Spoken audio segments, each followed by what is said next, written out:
एक छोटी सी कहानी अपनी चर्चा में रात की पूरी करूं। एक बार बहुत पुराने जमानों में एक बड़े साम्राज्य में उस राज्य का बड़ा वजीर मर गया। जो बड़ा महामंत्री था उसकी मृत्यु हो गई। उस राज्य का नियम था कि देश भर में सबसे बुद्धिमान आदमी को खोजकर वो मंत्री बनाते थे। तो 3 महीने लग गए। सारे मुल्क में अनेक तरह की प्रतियोगिताएं हुई बुद्धिमान आदमी को खोजने के लिए। एक वाइज मैन खोजना था। फिर परीक्षाएं होते होते, चुनाव होते होते, छटनी होते होते अंत में 3 आदमी बच रहे जो पूरे देश में सर्वाधिक बुद्धिमान समझे गए। अब अंतिम फैसला होने को रह गया। इन 3 में से एक चुना जाना था। अंतिम परीक्षा का दिन आ गया। सारा देश उत्सुक था। वे तीनों लोग भी उत्सुक थे कि क्या होगा। जीवन मरण का सवाल था। वे सब भांति के लिए तैयार होकर आए थे कि कोई भी परीक्षा हो। परीक्षा का दिन आ गया। कल सुबह परीक्षा होगी। आज सांझ से वे उत्सुक थे कि किसी भांति कल का पर्चा पता चल जाए, जैसा कि सभी परीक्षार्थी उत्सुक होते हैं। और ऐसा नहीं था कि परीक्षार्थी आज ही पर्चा चलाने के लिए उत्सुक हो गए, हमेशा से उत्सुक है। वो भी उत्सुक हो गए, लेकिन वो हैरान हुए। पर्चा पता चलाने की जरूरत ही ना आई। गांव में दीवार दीवार पर पर्चा लगा हुआ था। दुकान दुकान पर उसकी चर्चा थी कि कल ये परीक्षा होने को है। वे बाजार में गए तो उन्हें पता चला ये होने को है परीक्षा। हर आदमी को पता था पूरे गांव में।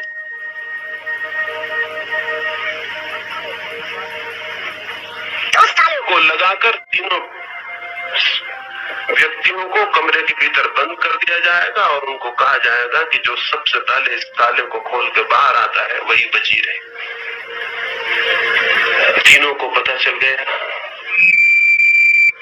उनमें से 2 तो फौरन भागे हुए बाजार गए, पुस्तकालयों में गए। उन्होंने किताबें खोजी, शास्त्र खोजे, तालों के संबंध में, गणित पहेलियों के संबंध में कि न मालूम क्या होगा।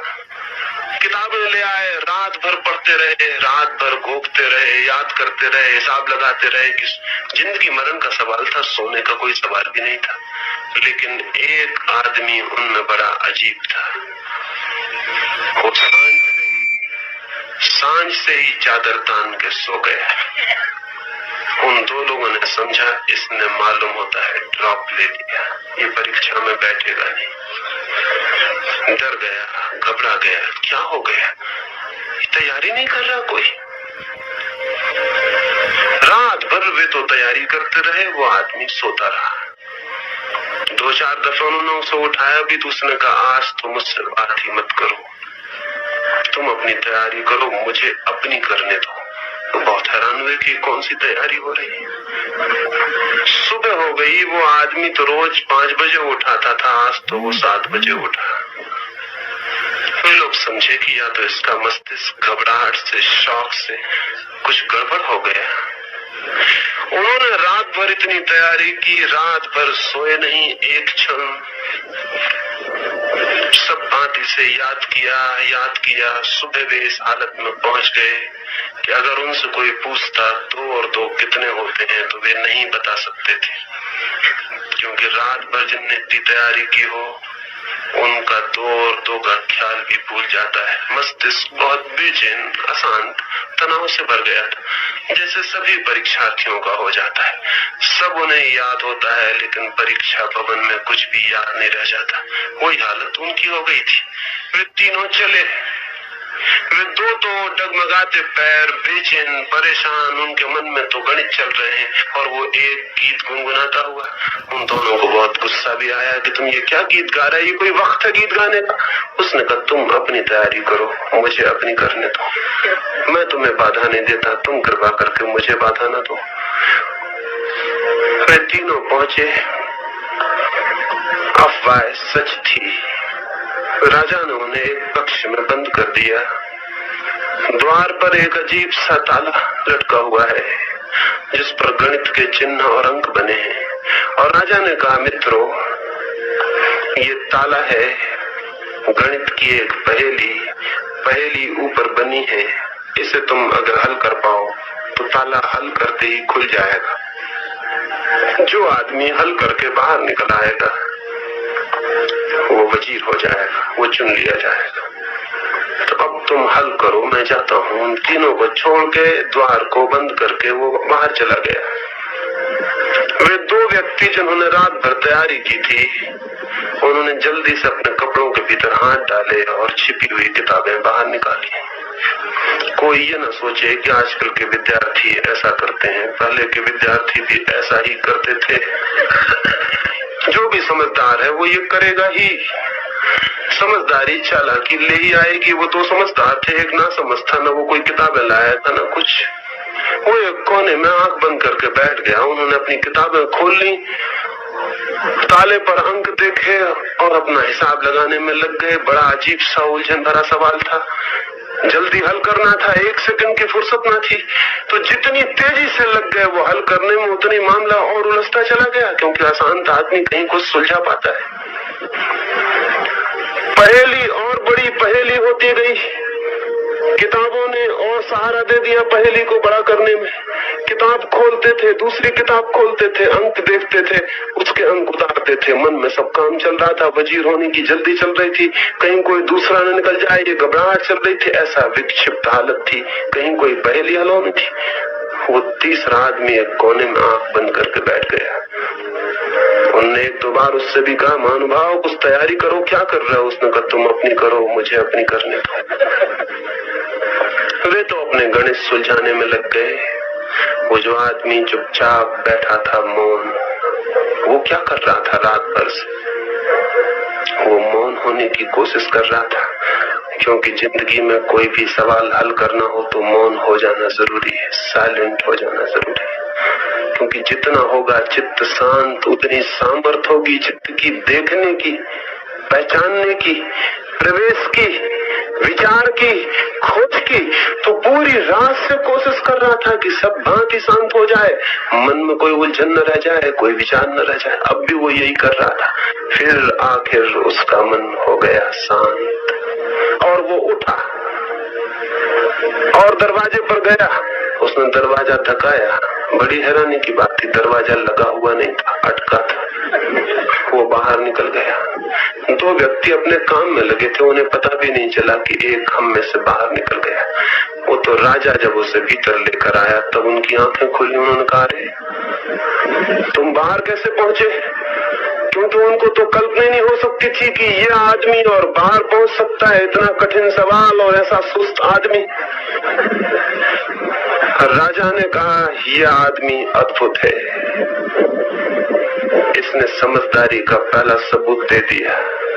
अरे पागलों, पहले ये तो देख लेना था कि ताला लगा भी है या नहीं लगा। तुम उसे खोलने की कोशिश में लग गए। पहली बात जाननी जरूरी थी। समझदारी का पहला नियम था कि जिस सवाल को हम हल करना चाहते हैं, देख तो लें वो सवाल है भी या नहीं। जो इस बात को सोचे बिना सवाल को हल करने में लग जाता है, वो क्या कभी सवाल को हल कर पाएगा? क्योंकि सवाल होता तो हल भी हो जाता, सवाल तो है ही नहीं, तो हल होगा कैसे? इसलिए कठिन होता चला जाता है, कठिन होता चला जाता है। परमात्मा इसलिए सवाल बना हुआ है कि वो सवाल नहीं है, और जो सिद्धांतों और शास्त्रों में खोजते हैं वो उलझते चले जाते हैं और बात कठिन होती चली जाती है। परमात्मा का द्वार बंद नहीं है, इसलिए कौन उसे खोलने की कोशिश कर रहा है? परमात्मा का द्वार खुला हुआ है, लेकिन इस खुले द्वार को देखने के लिए एक शर्त जरूरी है, साइलेंट माइंड चाहिए, शांत मन चाहिए। वो शांत मन फौरन कह देगा दरवाजा बंद नहीं हो, उठो देखो। तुम धक्का भी नहीं दोगे कि दरवाजा खुल जाएगा। परमात्मा तो बहुत सरल है, आदमी के शास्त्र बहुत कठिन है। परमात्मा तो बहुत सरल है, आदमी की बुद्धिमत्ता बहुत जटिल है। परमात्मा तो बहुत सरल है, लेकिन उस सरलता को पहचानने वाला शांत और सरल मन हमारे पास नहीं। एक जटिल और उलझा हुआ मन लिए हम बैठे हैं और इस उलझे मन से हम हल करने चलते हैं, हल नहीं होगा और उलझ जाएगा। इसलिए मैं बार बार कह रहा हूं कि तथाकथित ज्ञान परमात्मा तक पहुंचने नहीं देता।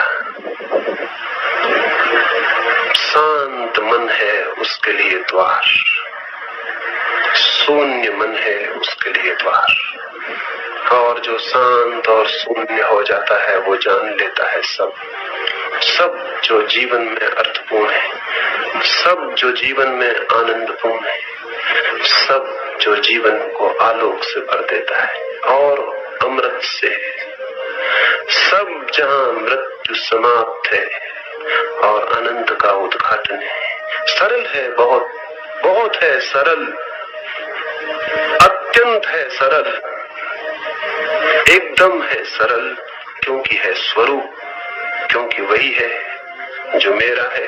कठिन कैसे हो सकता है? और परमात्मा कठोर नहीं कि उसके द्वार हो बंद, द्वार हैं खुले, लेकिन कोई जाए उन द्वारों के निकट। जाने की ही बात हम इधर 3 दिन किए, ये अंतिम दिन है, अंतिम दिन। अब हम अंतिम बार उस शून्य में बैठने की कोशिश करेंगे जो वो उस आदमी ने की थी। उस कमरे में अकेले में बैठ गया था चुपचाप मौन। पहेली नहीं पकड़ी थी उसने हल करने को, अपने मन को पकड़ा था शांत करने को। ये 2 अलग बातें। पहेली को पकड़ने हल करने को मन हो जाएगा अशांत, और अशांत मन कोई पहेली को सुलझा ना पाएगा। उसने पकड़ा मन को, पहेली को नहीं। उसने पकड़ा मन को कि कर लूं इसे शांत, फिर देख लूंगा पहेली को। शांत मन के सामने कोई पहेली कभी नहीं है। पूछते हैं बार बार प्रश्न, ईश्वर क्या है, कहाँ है, स्वर्ग क्या है, नरक क्या? पहेलियों को पकड़ रहे हैं, मन को नहीं पकड़ रहे। पूछते हैं कि पुनर्जन्म है या नहीं, पूछते हैं कर्मों का कोई संबंध है या नहीं। जमाने भर के न मालूम कहां कहां के प्रश्न पूछते हैं, पहेलियों को पकड़ते हैं, लेकिन उस मन को नहीं पकड़ते जो शांत हो जाए तो जिसके समक्ष कोई पहेली नहीं रह जाती। पहेलियों को पकड़िए, पंडित हो जाइएगा। शास्त्र पढ़िए, गुरुओं के पास जाइए, सेवा करिए उनके, वो खूब ज्ञान देंगे आपको, और उनका ज्ञान आपकी मृत्यु बन जाए, आपका बंधन, आपका बोझ, और आपका चित्त भूल जाएगा इस बात को जो कि बेसिक थी, जो कि आधारभूत थी। वो ये कि पहेली को पकड़ना है या मन को। मैं जमाने भर की पहेलियां सुलझाने जाऊं या इस मन को सुलझा लूं? मेरा कहना है जो मन को सुलझा लेता है उसकी सब पहेलियां सुलझ जाती हैं।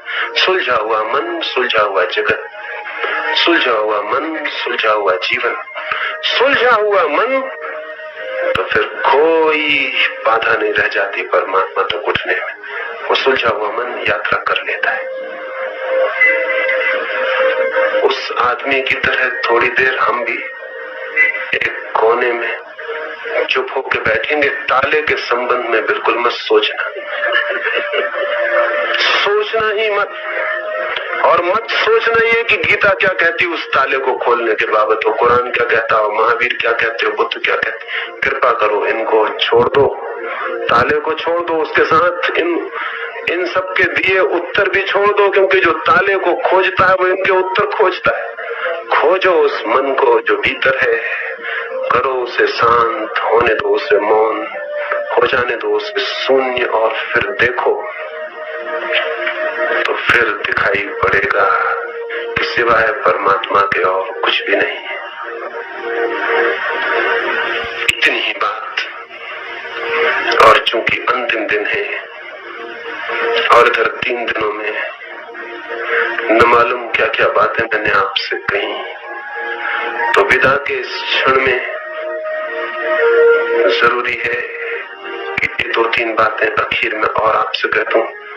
एक तो मैंने ऐसी बहुत सी बातें कही जिससे आपके मन को चोट पहुंची होगी, लेकिन मैं क्षमा नहीं मांगूंगा, क्योंकि मैंने जान के ही वो चोट पहुंचाई है, कोई अनजाने में नहीं।